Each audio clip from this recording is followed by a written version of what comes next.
And so now, without further ado, I wanted to introduce our keynote speaker, Dr. Peter Felten. Peter is the Associate Provost for Teaching and Learning at Elon University and Executive Director of the Center for Engaged Learning. Wonderful center name, by the way. Very few people have influenced the literature on teaching and learning in around the world as Peter has. He has published on student success, on teaching culture, students as partners, and on various other aspects of undergraduate education, on student diversity and intersectionality, which were intersects with our work. So we were very excited to read your book on that topic recently. He's also spoken widely at Canadian universities over the last year or so, as we are really interested in some of the topics that he writes about. He has served as president of the POD Network, the US network for colleagues in teaching and learning, and has served as co-editor or editor of the International Journal for Academic Development, the leading journal in teaching and learning around the world, which I know some of our teaching fellows are thinking about publishing in soon, so they should talk to Peter over lunch. So we're delighted to have Peter share his work on undergraduate student success and teaching culture here at Western. Please join me in welcoming him.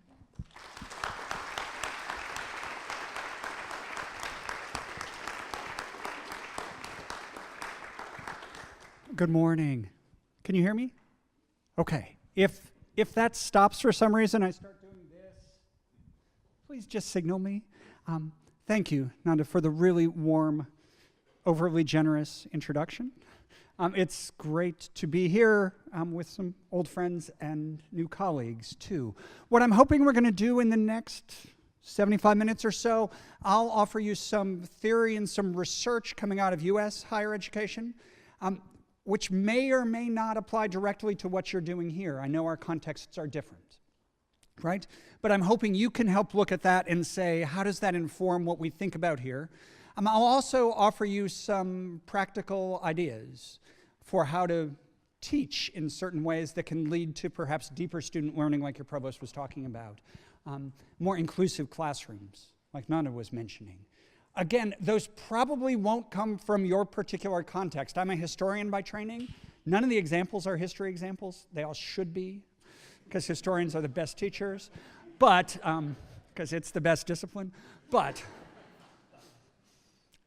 so I'm going to ask you to think about how can you translate what we're doing here together in this session and then through the day into your own work as you begin next week with your students. Make sense? I'm going to talk some, especially at the beginning, because you flew me all the way here. You're going to talk some too, so be warned about that. And we'll talk some together. But first, thinking about higher education coming from the US, the message is really pretty clear. The narrative in the US is pretty clear, and it goes something like this. Now, I'm not making any comments about American politics, but this is actually true. If you read things like in the US, the Chronicle of Higher Education, which is a daily, very influential newspaper about American higher education, this sort of narrative of massive change, you've probably heard the word disruption way too many times. The president of Stanford University a few years ago said a tidal wave is coming at US higher education and most people don't know it. Really significant changes. I could spend hours telling you all the awful stuff. I'm going to boil it down into three things that I think are sort of fundamental challenges to higher education where I am. Let's start down here with this book, Academically Adrift. I don't know how much attention this book got in Canada. It caused a sensation in the US. It came out about 6 years ago. It was a study of the first 2 years of university of all students at 24 different higher education institutions across the United States. Some very, very, very selective elite universities and some open access universities, looking at a wide range of student measures of learning and all sorts of outcomes, including well-being, in the 2 years. And it is a pretty damning study. The direct quote from the book is, how much do students learn in their first 2 years? Quote, not much. Right? And the fundamental argument from the book is that students come to university in the US adrift, is their word. Not quite sure what they want to do, why they want to do it. They just think going to university is the thing I'm supposed to do, right? And somebody said I should be an engineer or a doctor or a lawyer or whatever, right? So that's what I'm going to do. But the book doesn't condemn the students. The book condemns us and says then our curriculum, the way we teach, the way we structure their experiences, allows them to continue to drift. So it says it's not surprising that they don't learn very much because they're drifting along and we're letting them do that, right? So part one of why the end might be near in US higher education is because the thing we promise, which is learning, may or may not be happening. Second challenge is up on your right. This is an article about technology and the way technology is challenging US higher education. The language here, which I think is really interesting, is unbundling. And this is software and Silicon Valley sort of language. And the argument isn't that Bill Gates is going to take over all university education in the United States. What he's going to do is he's just going to take the profitable bits, right? So there are, in the United States, millions of students who take introductory history and biology and chemistry courses, right? And then there's thousands of students who take high-level plant biology. So there's all these entrepreneurs out there who are trying to figure out how to do, let's say, online introduction to chemistry. Cheap, with sexy teachers and lots of good videos in ways that transfer to other universities, or transfer to universities. And then you won't have, the argument here, you won't have students coming to Western needing to take Intro to Bio from Andre. They won't. They'll come in and they'll be junior level, third year bio students, right? So what the technologists are trying to do, according to this argument, is take apart what we in higher education put together, which is you come to Western for 4 years, right? You live at Western. You study everything at Western.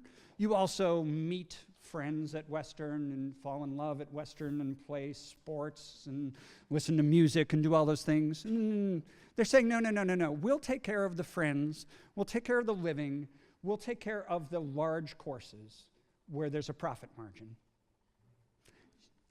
You guys do the other stuff that's expensive and hard. And and it's not just technologists. Randy Bass from Georgetown, though, likes to say, you know, if you look at American higher education, there's hundreds of millions of dollars being invested in Silicon Valley on how to profit from American higher education. And there's hundreds of dollars being invested on American campuses in how to improve American higher education. So there may be some challenges here. Maybe. And then the third is a newish book. It came out in January, Robot Proof, by the president of Northeastern University in the US, Joseph Aoun. And what's interesting, one of the things that's interesting about the book is he isn't saying the robots are coming for us, the teachers. He's not interested in that. There's the unbundling people say AI will do a lot of the stuff we can do. But Aoun's not making that argument. He's saying the world our students are going into is not the world we are preparing them for, right? And, you know, so way back in the last millennium when I went to university, you could become an accountant or a lawyer or a doctor or something, and you knew you had a really good job that was irreplaceable, right? That was great. That was a great career. Aoun says, wait. Lawyers, doctors, accountants, AI is coming in and taking a lot of that work. There will be fewer, according to him, accountants, lawyers, doctors, 10 years from now than there are now. In fact, a lot of the skilled tasks we prepare students for is going to be taken over, he says, by artificial intelligence. So what should we do to prepare students to live in the world that is coming? Because he says we're not doing that right now. So, if these are some of the challenges,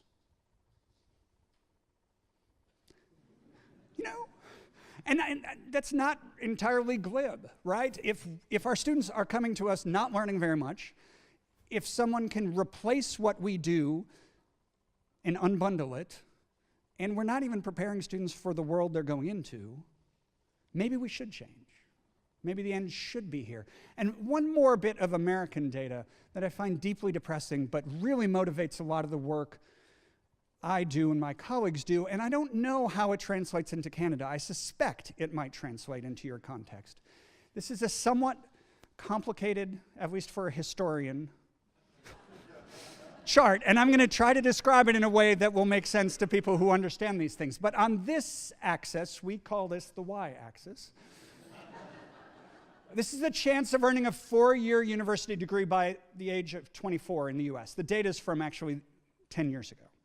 There's brand new data out there. I haven't made the chart yet. This axis, the x-axis, is your score on one of the commonly used entrance exams for university, SAT, in the US, with this end being at the high end of the SAT score. Right here is actually the median score. That is not the bottom. That is the median score, okay? Does that make sense? The top line, right there, is if your family's in the top quartile of income in the United States. So if you're in the top quartile of income and you score well on the SAT, you have an 82% chance of having a university degree by age 24. If you score at the average, you have a 50-50 chance, right?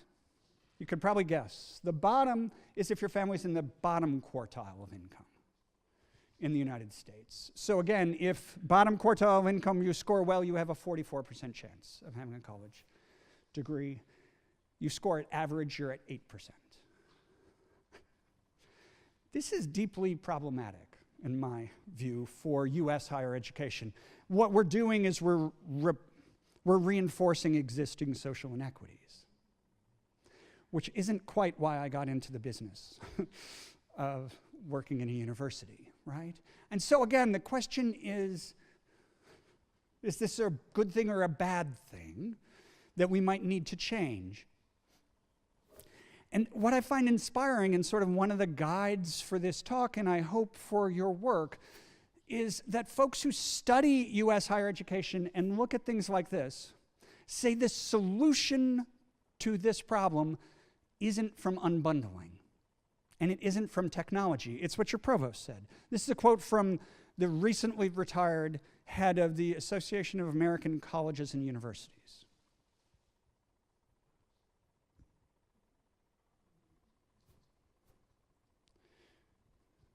Right, so in my context, if we're going to work on that bottom line, if we're actually going to work on all of those lines, what we need to do is think about what we do with our students in ways that are relational, that are help them reach their goals, or perhaps beyond their goals because they don't know what they're capable of sometimes. So the solution, it seems to me, isn't what the technologists are selling. The solution is what we do in our classrooms with our students. The question is, what should we do, right? And some colleagues and I wrote this book a few years ago. I put this up not to try to sell the book to you. You don't need to buy it. It's actually mostly available for free online. But because I want to just honor my colleagues, John Gardner, Charles Schroeder, Betsy Barefoot, Leo Lambert, we looked at American US higher education and said, what do we do well right now? And what do we know that actually works? No, based on research that actually works. And what if what we do, instead of trying to invent new things, is focus on what actually works for our students? That's sort of the premise of the book. And we boil down what actually works for us and for our students down to 6 things. We need to attend to learning, relationships, expectations, alignment, improvement, and leadership. In the next hour or so, we're going to talk mostly about learning and a little bit about alignment. The other ones, just to do a very quick gloss, I said this already, your provost made this point. Learning is a human activity, which means it's a relational activity. And it doesn't have to always be me to my 1,400 biology students. It can be peer-to-peer, And there's lots of people on a campus who can help students and inspire students and challenge students, right? But thinking about how do we build relationship-rich environments.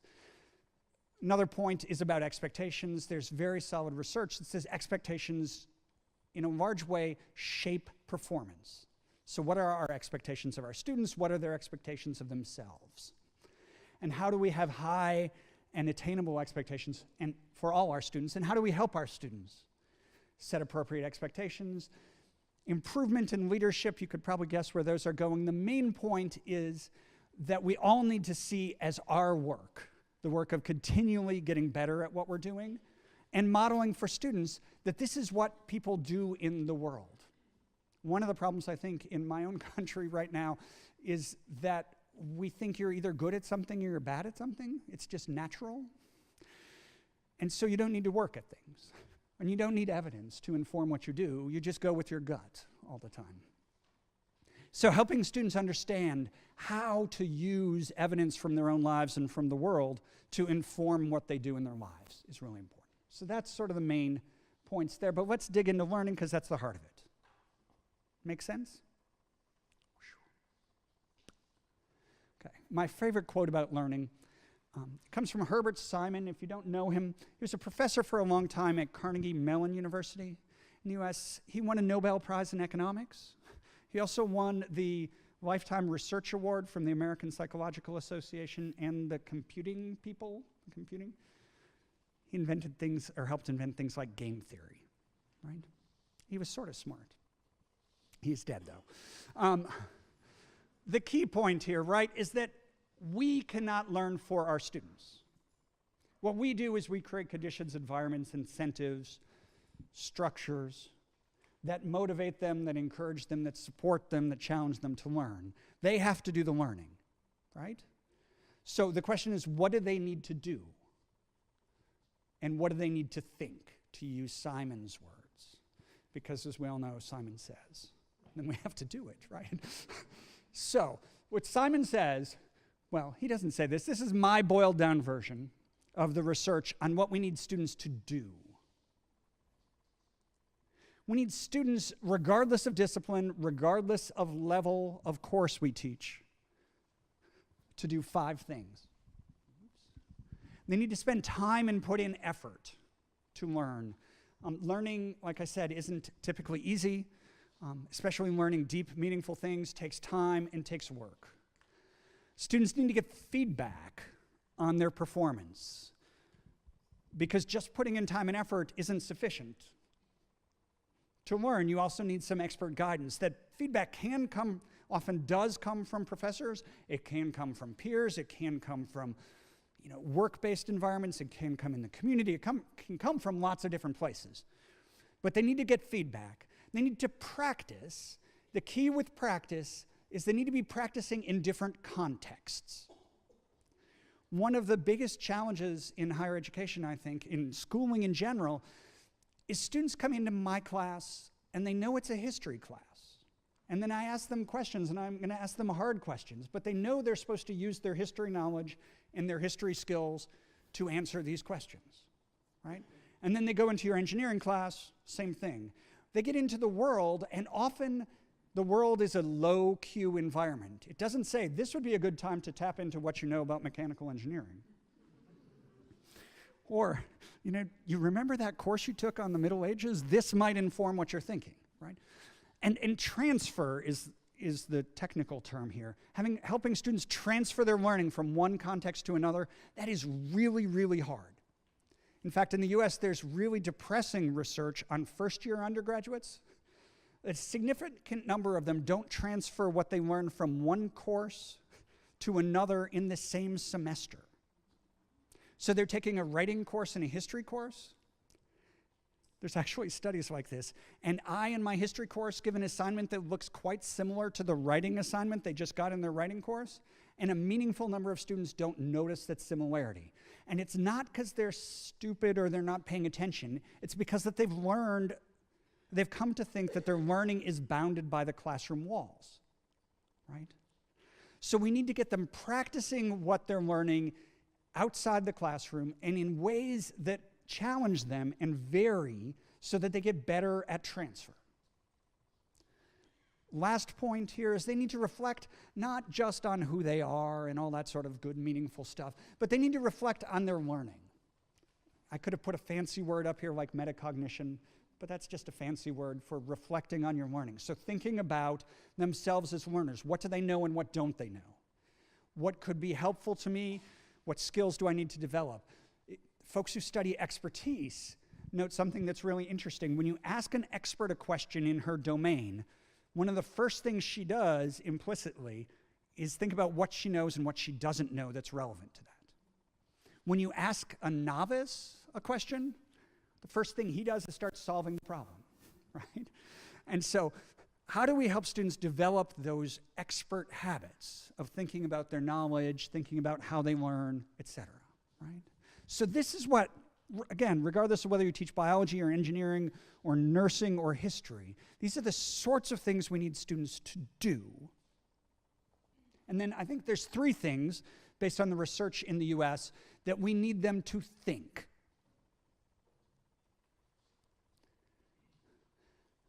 The first one is foundational. They need to think, I belong here. I belong at Western. I belong in this biology course. I belong on this campus, etc. There's really, really powerful research that's been done in the last 10 or 15 years in the US about student belonging and sense of belonging. And the key isn't just that some students feel like they belong and some students have questions about this. The real challenge is, in the literature, they call it belonging uncertainty, right? So it's not someone who comes to Western and says, I know I shouldn't be here. It's someone who comes to Western and says, I wonder if I should be in physics.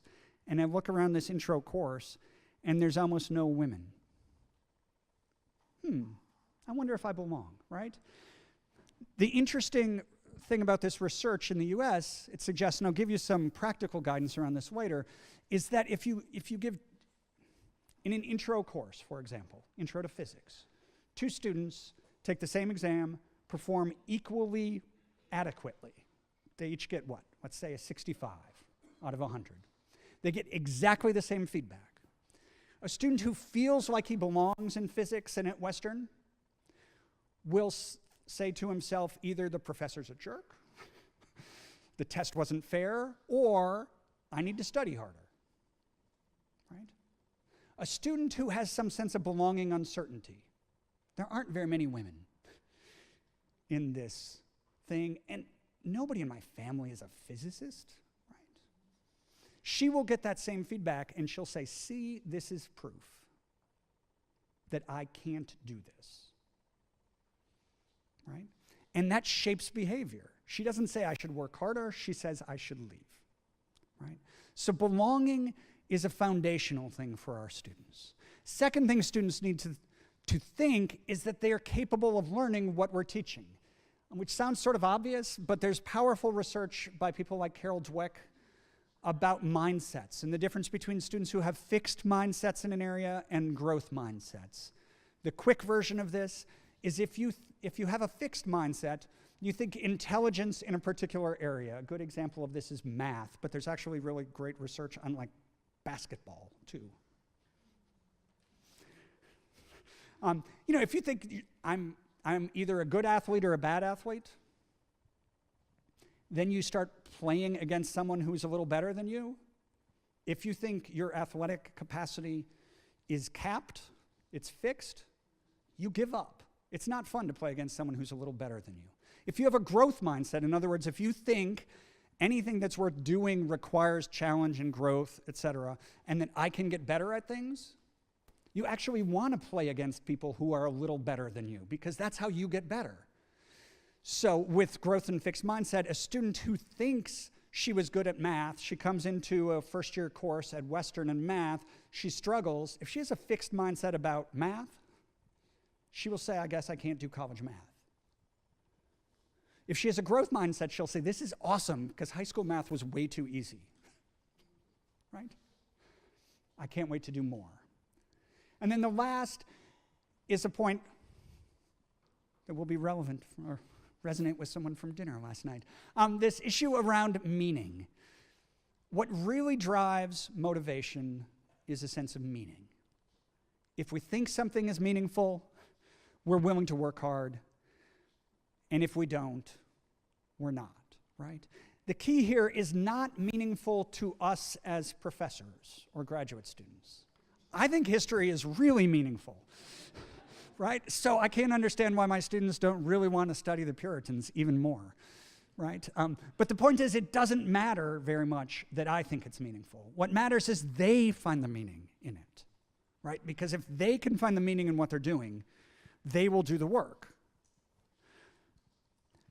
With all three of these with all three of these beliefs, the key thing to recognize is those are things we can help our students develop. These are not fixed traits for them. I teach this really weird course using immersive role-playing games set in the past, where the students spend about a third of the semester arguing about whether the first or the third son of the Wanli emperor in late Ming China should succeed the emperor. And they also spend about a third of the class arguing whether Anne Hutchinson in colonial Massachusetts Bay Colony was a heretic or not, right? And at the end of the semester, I have my own little student evaluation that I give my students. And one of the questions I ask is, how is this course different than or similar to other courses you've taken? And I've taught this course 8 or 9 times. Roughly 90% of the students respond to that question by saying, this course is different because I care so much about the arguments we're making. Nobody comes into that class caring about the Wanli emperor. Nobody does. Most of them never even knew there was such a thing, right? In that case, the game they play, which is called Reacting to the Past, which I didn't invent and is really, really cool, the game drives their motivation, right? So when I say things like it's meaningful, it doesn't have to be practically meaningful, like it will get you a job. It can be meaningful because it's fun, because it's challenging, because it's engaging, because it's social, because it feels counter to what we're supposed to do in school. Or it can be meaningful because you think, ka-ching, I've learned this skill and I will have a job, right? But all those things can be developed. So how do we develop them? I'm going to give you one principle, 3 examples of pedagogies, then I'm going to give you some time to talk and think about what you do already and what you could do to get there. Does that make sense? The principle first. And it comes from, well, there's the principle. I'm going to give you a quote. If you don't know what I mean, there's a really powerful study that Ken will have all the slides and all the citations and all that, so if you want them. It's in the Proceedings of the National Academy of Sciences of the U.S., Freeman et al., 2014. And it was a meta-analysis, so an analysis of studies looking at undergraduate STEM teaching in the U.S., looking only at studies that are quasi-experimental design, right? And what they're doing is they're comparing active learning STEM classrooms to non-active learning STEM classrooms. And not to be too geeky, but in this case, in a 50-minute class, it counts as active learning if at least 5 minutes the students are active. So the bar is not super high here. Okay? At the end, I could show you a whole bunch of charts and graphs that I wouldn't understand. So let me just give you the quote that I think is the most powerful quote from the end of this essay, or this article. They write this.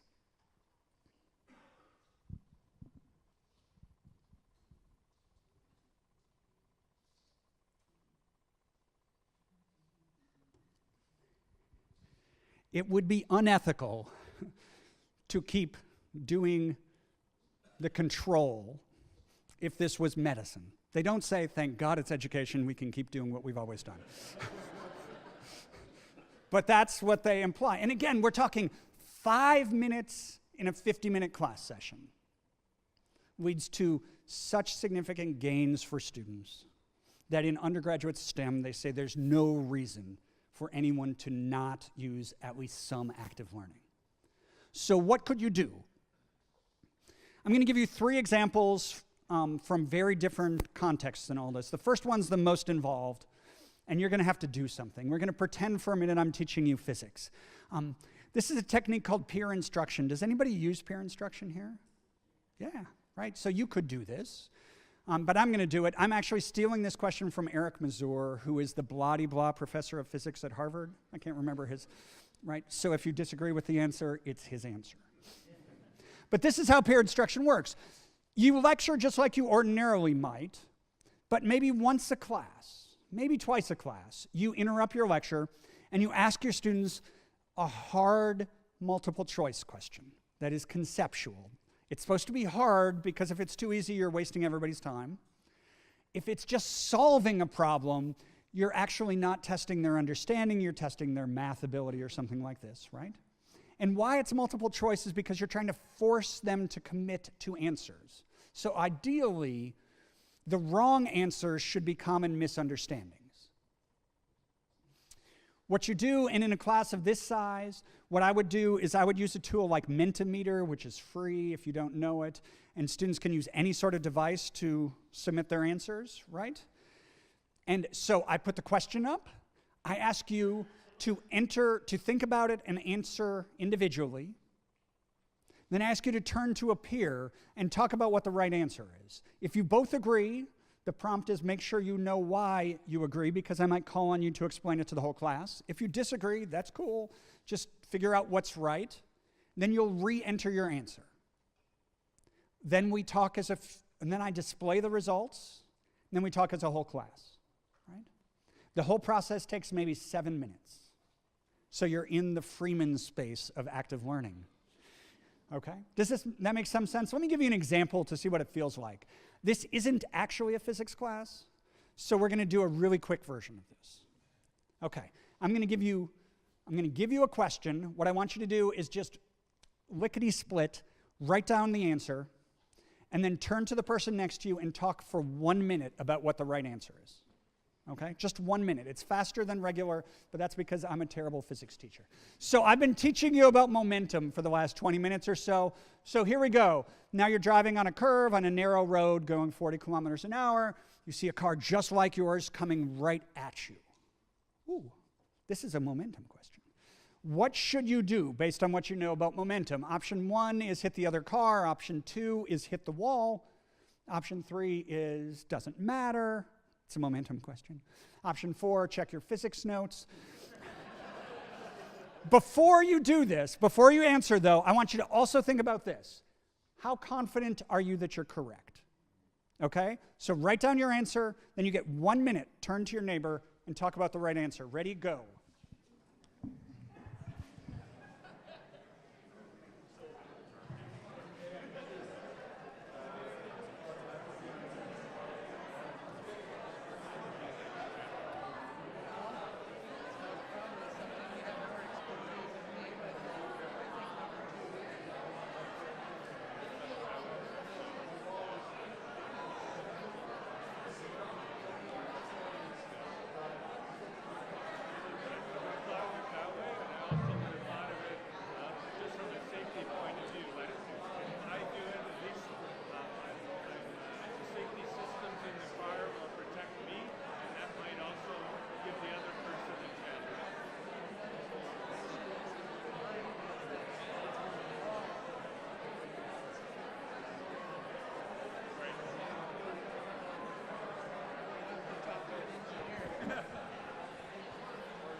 Okay, class. Okay, class, can we come back together? Class.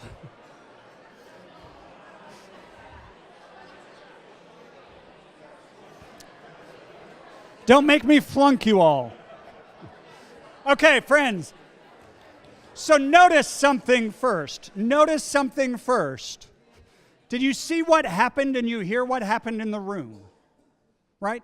And if you were where I was, the number of people who were doing this was really quite striking, right? So you went from listening to me go blah, blah, blah about learning to being like really engaged with this question about should I crash my car or not, right? And so there's that.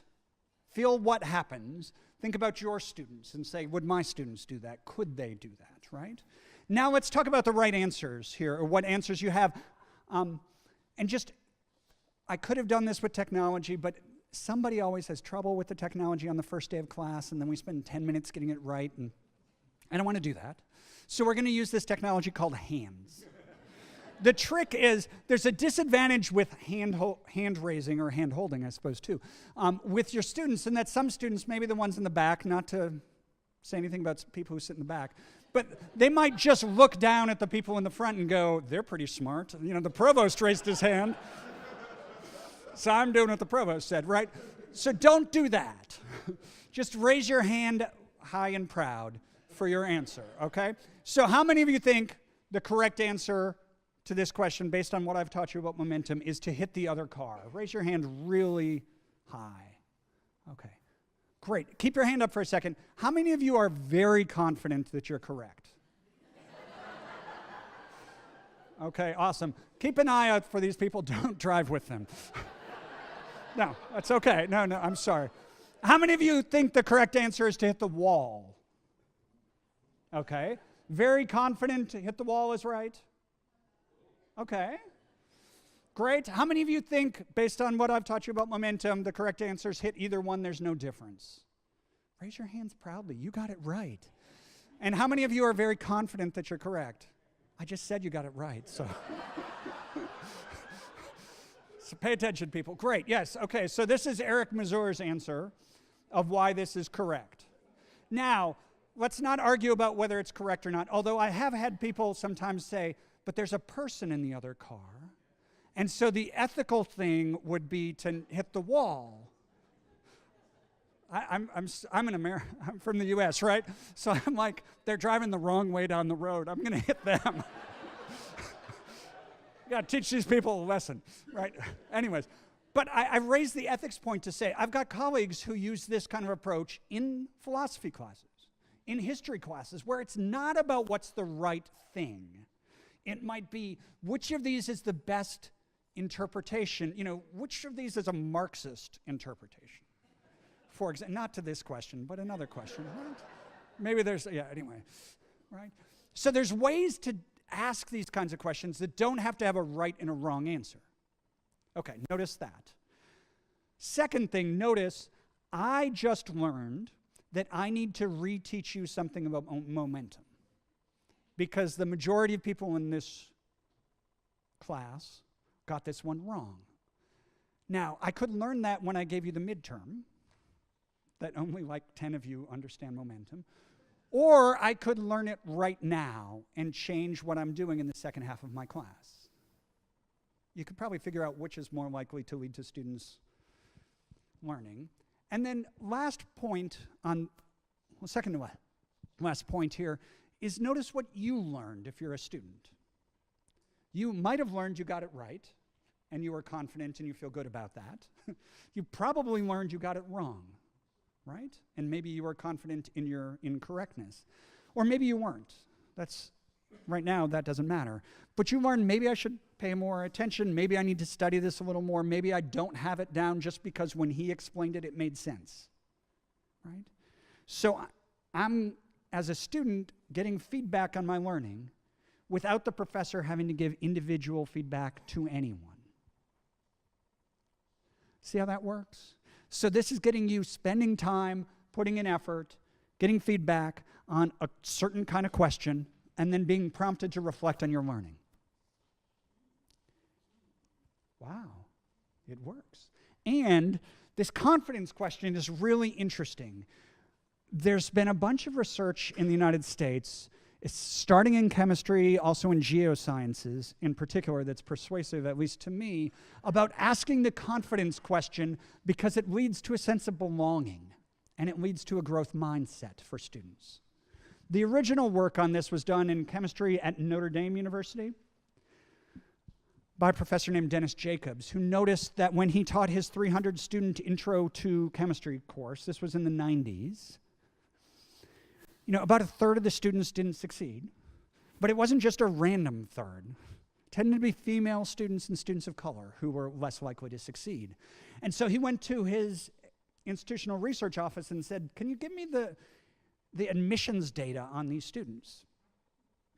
And what he found is they had the same admissions qualifications as the white guys in the class. And that was troubling to him. He did a bunch of reading. He started asking this confidence question. This confidence question dramatically increased female students and students of color completing his course successfully.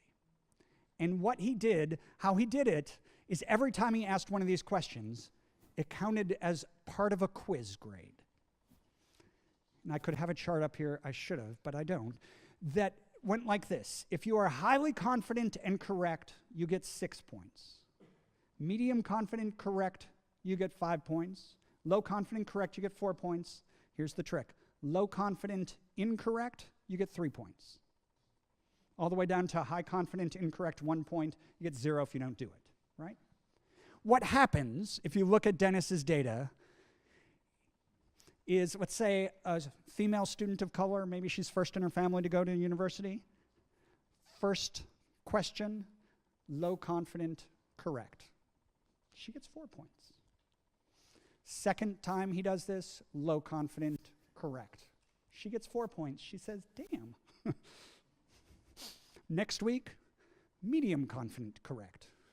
By about week 4, there's a geoscientist at Macalester College in Minneapolis who's done this, tracking students really carefully. By about week 4, most US native students get confidence and correctness match perfectly.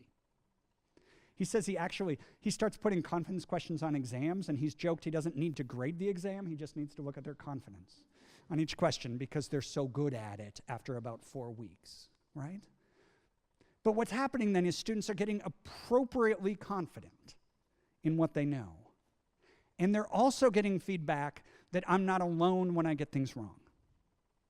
And those two things together seem to lead to more students, especially students who have belonging uncertainty, sticking with it and succeeding. Okay, so that's one thing you could do. This is pretty high test. It takes time to develop these questions and all this, but it's very powerful. Second thing is much, much easier. I don't know about your students.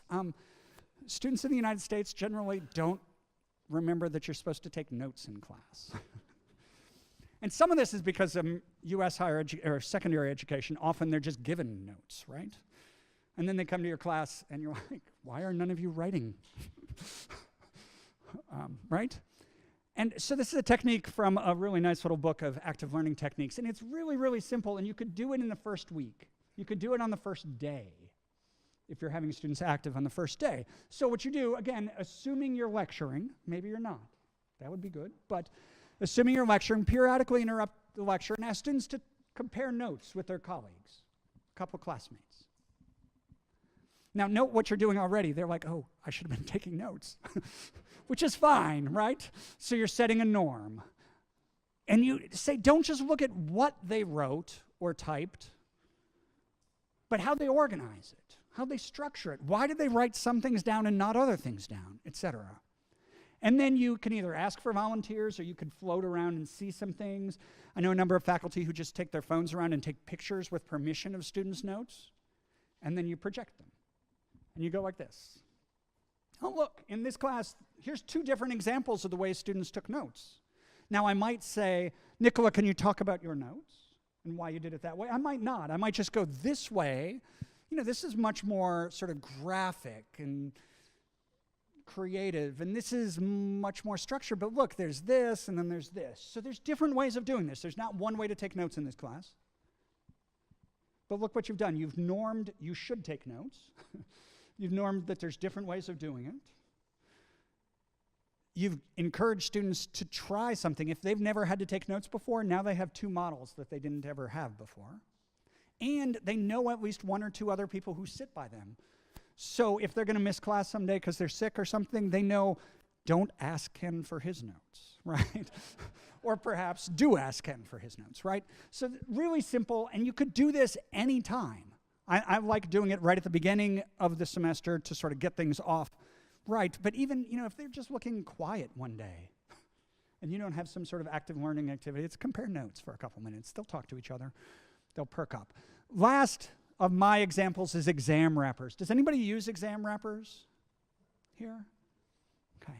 This is a really, really interesting technique. You can adapt it in many different ways. As a historian, I don't use exam wrappers. I use paper wrappers.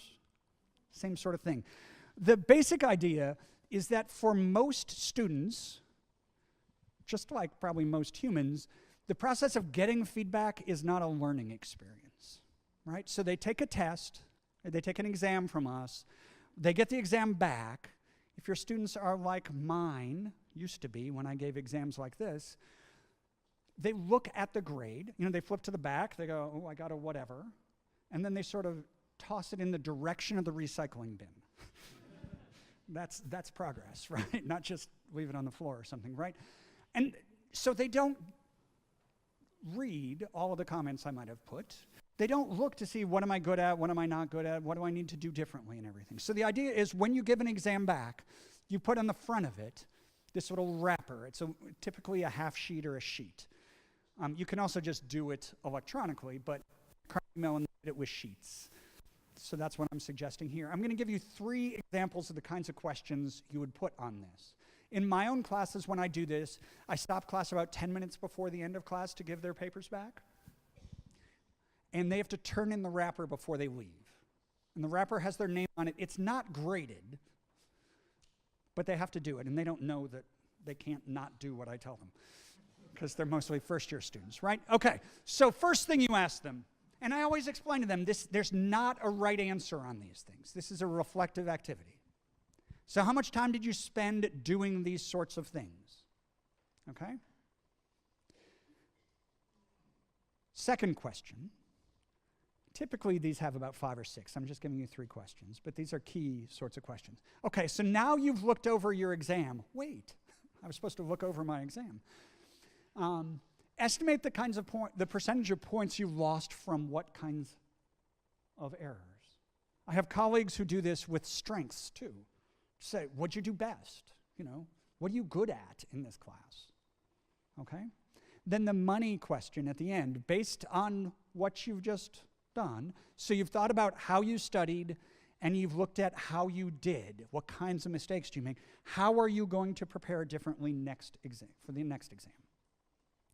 So I have my students turn those in as they leave. I don't grade them, but I look at them, and I look at them 2 ways. One, I look across them to say, because I can always go to my students after that first exam and say, funny thing, the students who reported studying the most are not the ones who got the highest grades. The students who got the highest grades tended to study in this way. File that away, students, for how you use your time, right? And then the second thing I do is I look at it by individual. Because if I have a student, let's say, who gets a C on the first exam, but understands what she did wrong and has a good plan for going forward, I might send her an email saying, you might be disappointed by your grade, but you really have a clear plan. Stick to that plan. You're going to do great, right? If I have a student who gets a C who fundamentally misunderstood what they did wrong and has a terrible plan going forward, I send them a note saying, can you come see me? Because we need to have a conversation about that, right? So it's not just every C gets a can you come see me, because they may not need it. And then 2 weeks or so before the next exam, I give these back to them. I go, remember what you said you were going to do? Some of them will have been doing it, some of them won't, right? So it doesn't hurt to remind them. Make sense? There's research from Carnegie Mellon. If you just Google exam wrappers and your discipline, you'll probably find lots of examples now. They're really powerful. Okay, so I've been talking for a while. What I'd like you to do is turn to a person or two near you and talk for a couple minutes about these 2 questions. What's something you're already doing in your teaching that enhances what students do and what they think? And what's one new thing you might do? It could be exam wrappers or note-taking pairs or peer instruction. It could be something else, right? What's something you could do? I'll give you about 5 minutes for that conversation, then we'll do a little debriefing. Make sense? So make sure you share the time well with your colleagues. It's not all about you. Okay, ready, go.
Okay.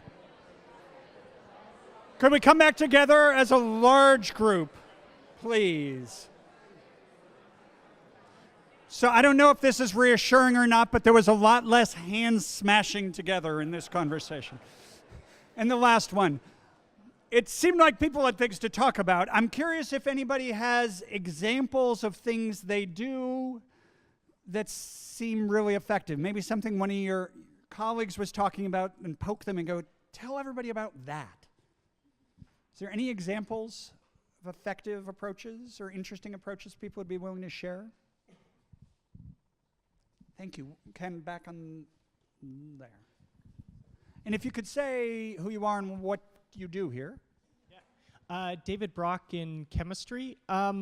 It's not something I've done yet, but it's an idea that we're talking about based on your exam wrappers. Okay. That is a big thing that we have in chemistry. People will say, I got this mark, I need to come and speak to you. And it's like, okay, so what are you struggling with? Well, I don't know, I haven't looked at the exam yet. I haven't looked at the questions. And that happens all of the time. Right.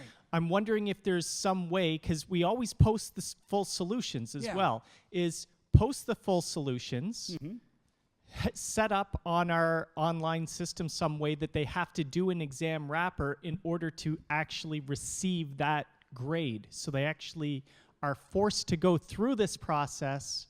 They can check their answers. They can check the solutions. They can figure out where they're struggling, where they're doing wrong, and then they get the actual grade.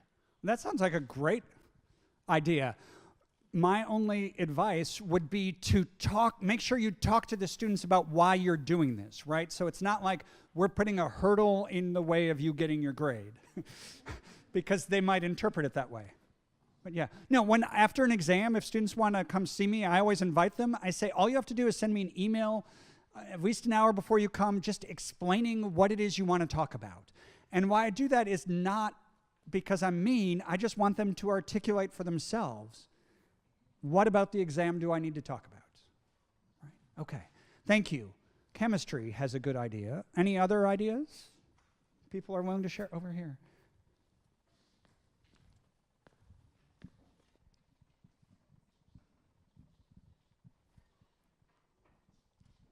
Hi, Jeremy in English.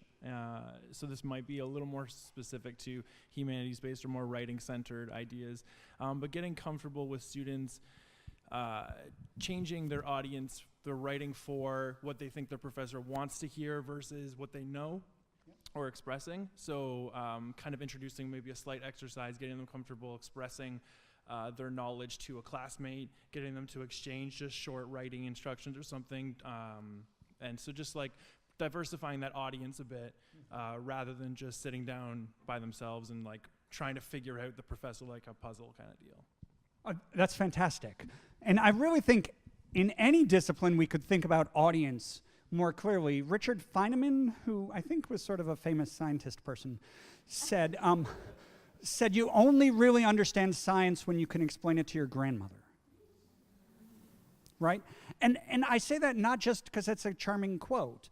It's actually interesting to think about how could you put questions like that on a science exam or an English exam or something else. It's like, okay, so explain Shakespeare to your grandmother. Like, what's the main point here? Because thinking about audience is a really good way of students practicing different things. You know, write this for a fancy academic journal. Write this for the local newspaper. You probably have never read the newspaper if you're an 18-year-old, but write this for the Huffington Post or whatever it is, right?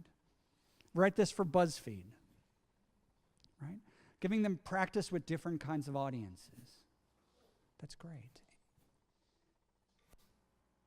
I got a million examples. So let me just jump forward then. Thank you for the brave souls there. Just one observation from a science fiction writer that I love. Lots of times at conferences like this, what people leave with is a really long list of new things they need to do, or they feel like they need to do.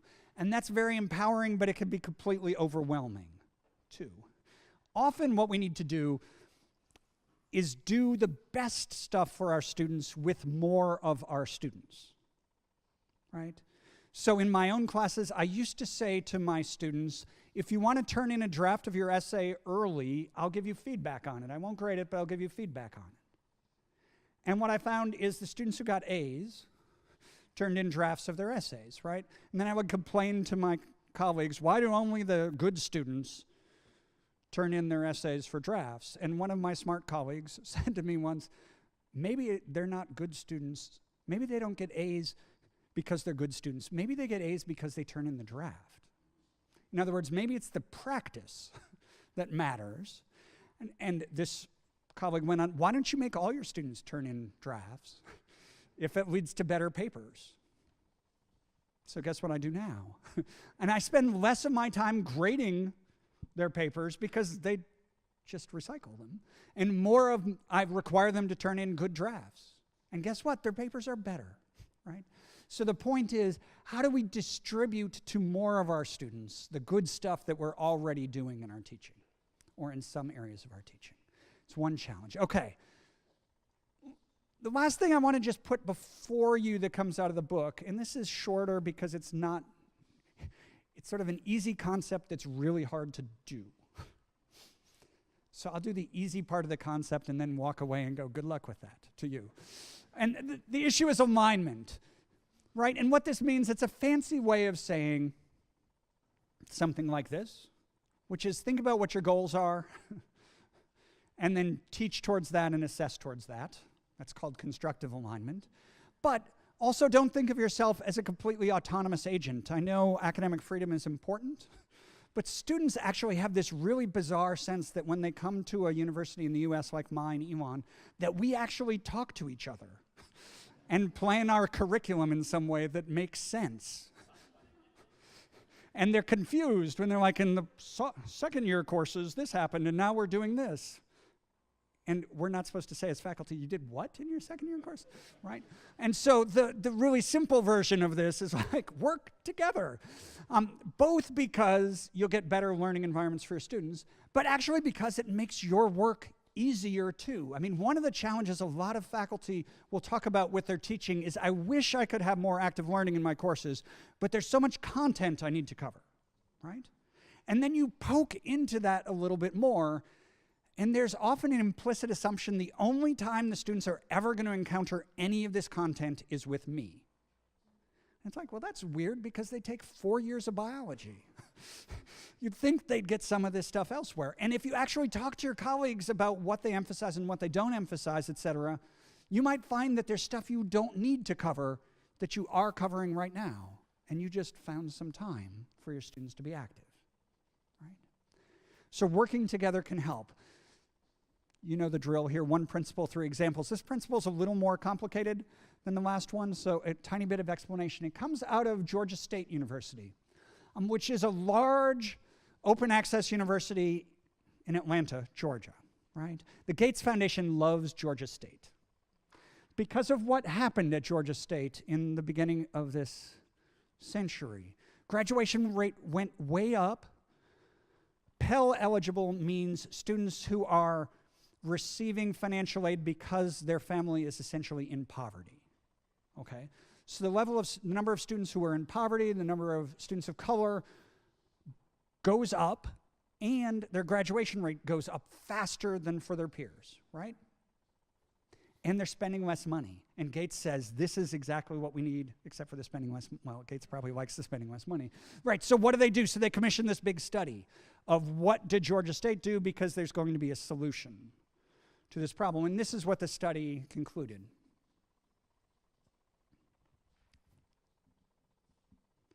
There's never one answer to something in higher education. It's about us working together towards shared goals and contributing what we are capable of contributing, right? So what can we do? You know, I just teach biology, I just teach history, I just teach English. I can't align all of Western's curriculum and all of the incentives so that indigenous students are more successful. But there are things you can do, right? Some of them are about learning, some of them are about working together. This is a great book. If you're going to buy any book coming out of this talk, buy this book. By Sandra McGuire. She's a chemist, so you know she's smart. She worked at Cornell University and Louisiana State University. And she ended up running LSU's learning center, their tutoring center for students. And she wrote this book a couple years ago, and it's really, in some ways, it's really simple, it's really clear. What she says is if every faculty member gave up 1 hour per semester to help the students learn how to be better students in their discipline, all of our students would do so much better, right? And then you say to yourself, okay, maybe I can do some of that, or I'll do a quarter of that, or something like that. What do I do? Well, one of the really simple things she does, and until I read this, I was like, I don't know what to do. And then I read this, I'm like, I could do that, right? So she says, this is how you should teach students to study. Because when students come to your office after that first chemistry exam and they say, I studied so hard, and you say, what did you do? And they say, I studied so hard. All night. Like, what did you do? I studied and I ate a lot of Oreos. And like, what'd you do? Well, she says, teach them what to do when they study. And her generic study thing is break studying up into 1-hour chunks. The first minute or two, say, what am I doing for the next hour and why am I doing it? Then you do that for 30 to 50 minutes.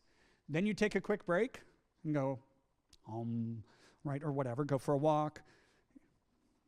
Then you come back and you look at what you did and say, okay, so what did I learn? What do I still need to do, etc.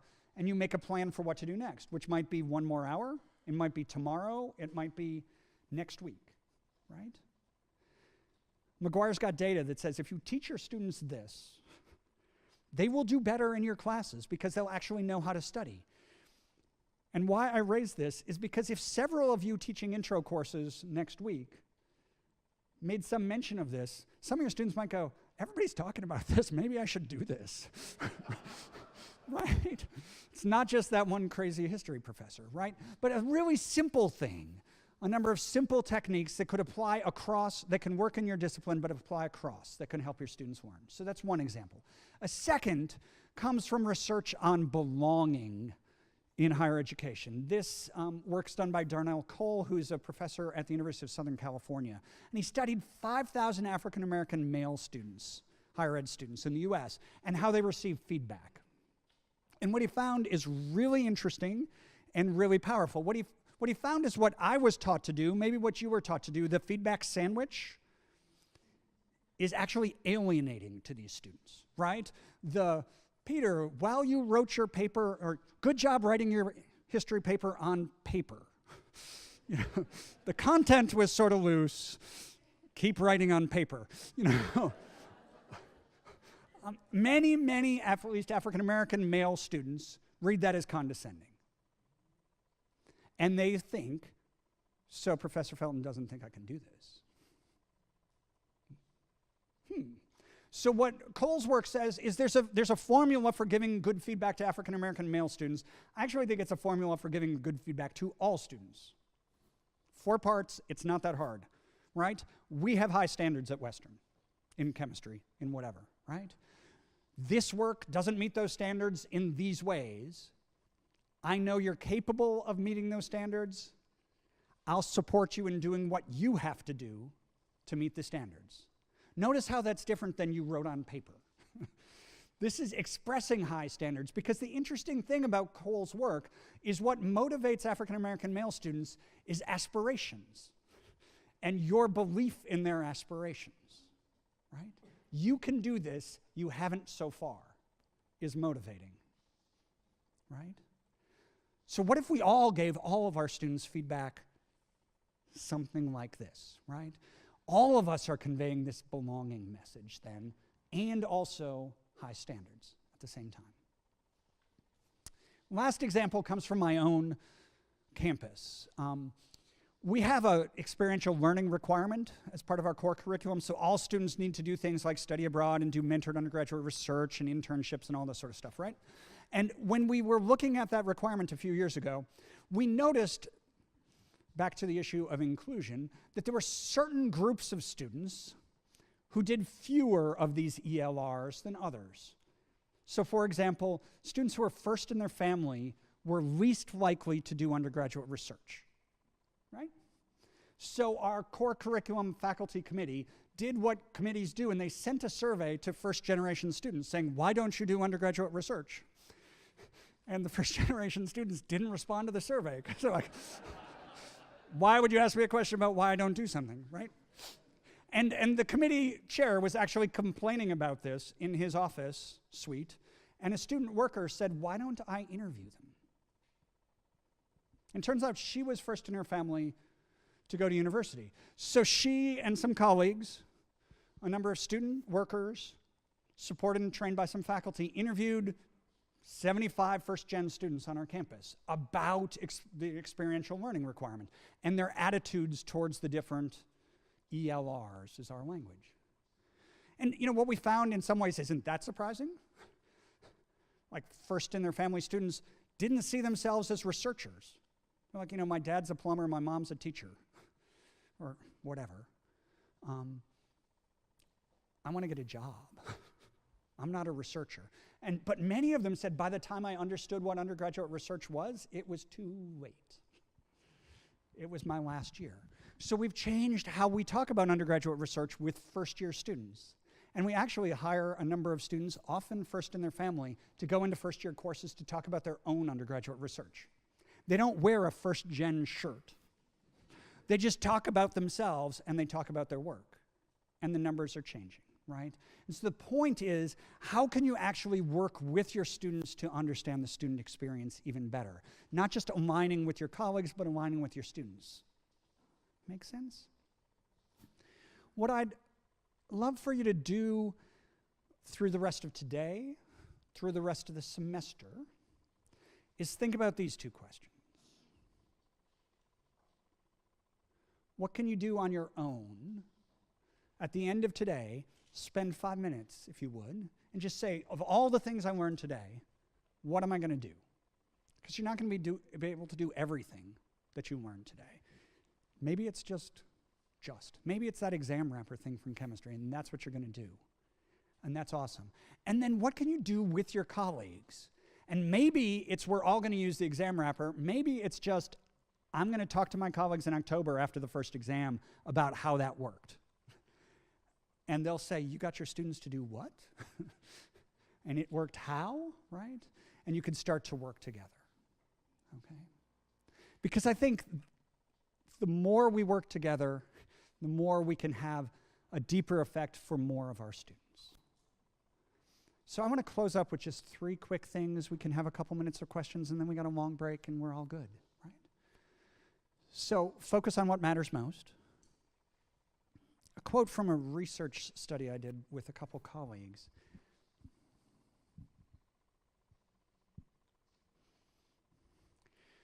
So I really encourage you to think about students as allies in this task that you have starting when classes begin, of getting them to learn thermodynamics or Shakespeare or whatever it is.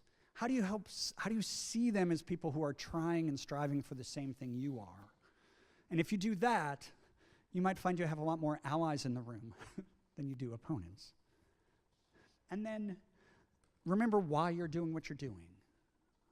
This quote from a historian, so you know it's really smart.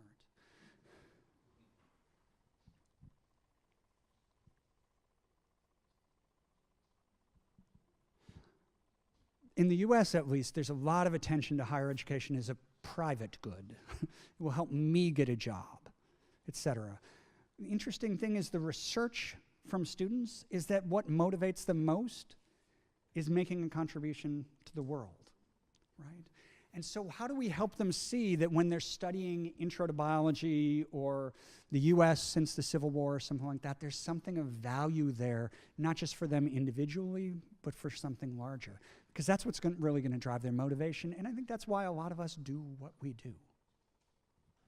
There's also a whole lot of references. So thank you very much.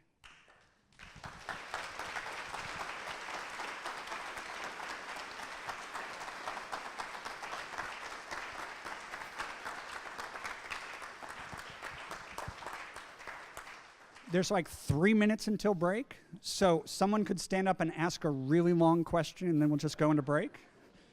And I'm here all day, so I'm happy to talk to you about individual things, but does anybody have any questions or challenges or concerns or?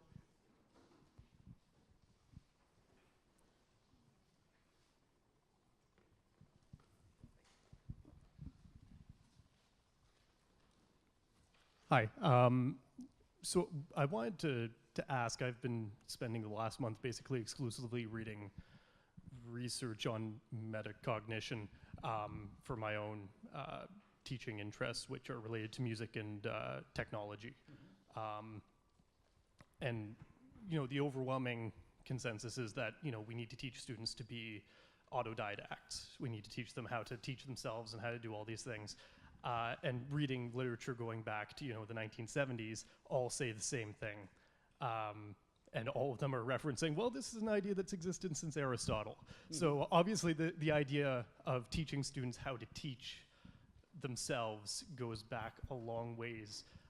In your opinion, why hasn't it more broadly been adapted within the system? Speaking as someone who has fairly recently come out of, the secondary school system, I never saw it adapted, and I've seen references as early as, 1990 saying this is something we need to be teaching in elementary and secondary schools. Yeah, great question. My honest answer is, at least in the US, we're really, really focused on outcomes assessment. And it's very hard to assess real live metacognitive things. There's a wonderful old paper that shaped my thinking a lot where the scholars use a concept called preparation for future learning. And they say what we really need to do in our courses is figure out how to assess not whether students can answer this question right now, because we probably are asking questions, we should be asking questions that are too hard for them, but are they better able, do they make better mistakes when they're trying to answer this question, right? And that's just so hard to assess. And so what we do in the States is we dumb down our assessments to things that are really measurable, and then we measure those and we go, great. And then at the same time, the politicians who make us dumb down our assessments say, every student who graduates from college will have 22 jobs in their time, and they need to be fluent learners. And we're like, dudes, can we align our assessments with our goals, right? So I don't know if that's a helpful answer, but I do think the more you can think about what are we really trying to prepare students to do,